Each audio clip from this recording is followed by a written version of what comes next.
আসন্ন ত্রয়োদশ জাতীয় সংসদ নির্বাচনে বগুড়া ৬ এবং ঢাকা ১৭ আসনে প্রতিদ্বন্দ্বিতা করবেন বিএনপির ভারপ্রাপ্ত চেয়ারম্যান তারেক রহমান। এ উপলক্ষে নির্বাচন কমিশনে জমা দেওয়া হলফনামায় নিজের ব্যক্তিগত ও আর্থিক অবস্থার বিস্তারিত তথ্য তুলে ধরেছেন তিনি।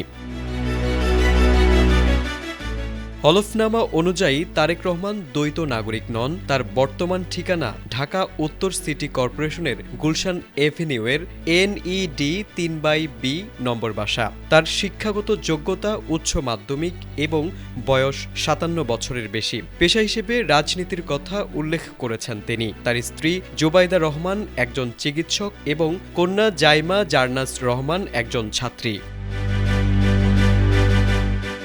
আইনি অবস্থান অনুযায়ী হলফনামায় বলা হয়েছে, বর্তমানে তার বিরুদ্ধে কোনো ফৌজদারি মামলা নেই। তবে ২০০৭ সাল থেকে বিভিন্ন সময়ে দায়ের হওয়া মোট ৭৭টি মামলার মধ্যে কিছুতে তিনি খালাস পেয়েছেন, কিছুতে মামলা প্রত্যাহার, খারিজ কিংবা অব্যাহতি দেওয়া হয়েছে।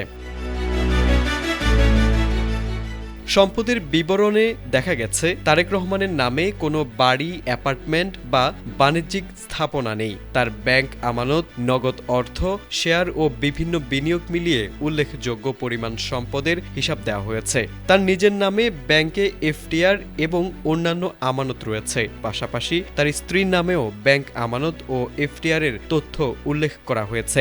এছাড়া তার নামে কোনো গাড়ি, আগ্নেয়াস্ত্র কিংবা বিদেশে স্থাবর অস্থাবর সম্পদ নেই।